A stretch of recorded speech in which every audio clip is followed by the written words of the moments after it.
देखिए, hello friends. यह एक महत्वपूर्ण विषय है जिसे हम आज आपके सामने डिस्कस करने जा रहे हैं।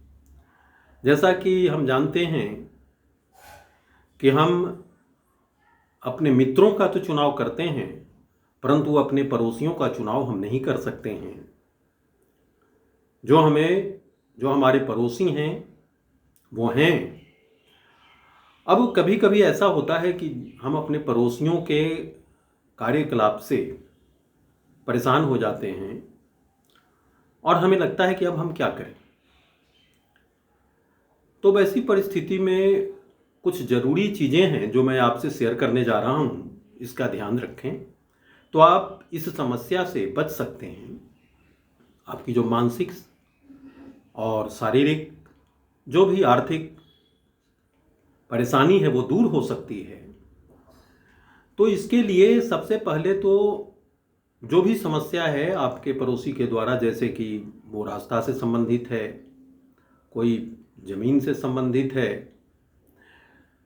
या किसी प्रकार से और भी कोई अवरोध उत्पन्न हो रहा है, तो इसके लिए सबसे पहले आप अपने पड़ोसी से बात करें, समझाने की कोशिश करें कि इससे हमें समस्या है, इसको दूर कीजिए, आग्रह कीजिए। और ऐसा नहीं यदि वो करते हैं तो सर्वप्रथम आपको क्या करना चाहिए कि आप जो तथ्य है उसका सबूत, प्रमाण इकट्ठा कीजिए। जैसे कि उसका फोटोग्राफ्स लीजिए, उसका वीडियो बनाइए और उसका प्रिंट आउट निकाल दीजिए। जो भी है, जैसे रास्ता ऑब्स्ट्रक्शन है तो उसका, यदि कोई मवेशी बांध रहा है रास्ते पर उसका, ये सारी चीज़ें आप कर सकते हैं। जो भी समस्या है वो आप पर निर्भर करता है कि वहाँ पर अलग अलग परिस्थितियों में अलग अलग समस्याएं होती है, तो उसका आप सबूत इकट्ठा करें।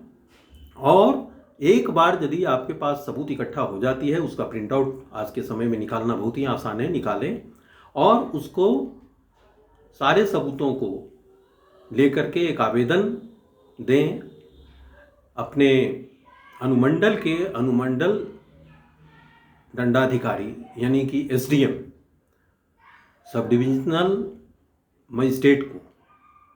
और एसडीएम को आवेदन देने पर अब क्या होगा कि एसडीएम उसमें स्थानीय पुलिस से जांच प्रतिवेदन रिपोर्ट कॉल फॉर करेगा और साथ ही साथ संबंधित व्यक्ति को भी नोटिस इशू कर सकता है। और इस प्रकार जांच प्रतिवेदन आने के बाद आगे की कार्रवाई उस पर की जाएगी। अब मान लीजिए कि वो नोटिस पर या आपका जो विपक्षी है वो वहाँ उपस्थित नहीं होता है, तो वैसी परिस्थिति में कोर्ट कुछ समय देता है और पुलिस को भी इस प्रकार से कहा जाता है कि आप भाई वहाँ पर देखिए कि क्या है, और यथा स्थिति का भी आदेश पारित करता है कोर्ट कि फर्दर कुछ नहीं हो। यदि कुछ ऐसा इस तरह का कंस्ट्रक्शंस वगैरह या ऑब्स्ट्रक्शंस हो रहा है तो उसको रोकिए।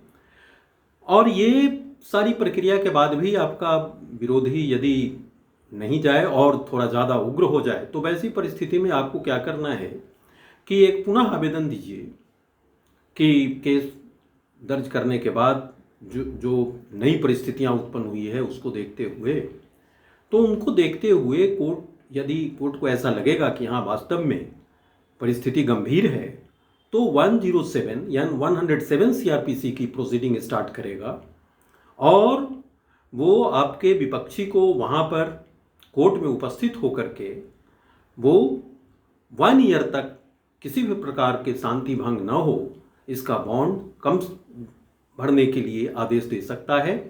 और इस प्रकार से आपकी जो समस्या है वो उसका समाधान मिल सकता है।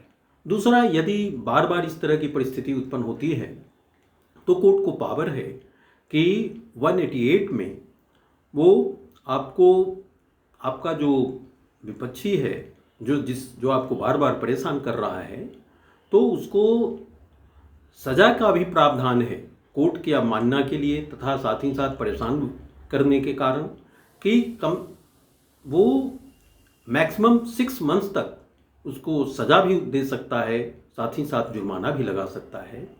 और इस प्रकार से आप अपनी समस्या से बच सकते हैं और अपने आप को सुरक्षित रख सकते हैं। धन्यवाद।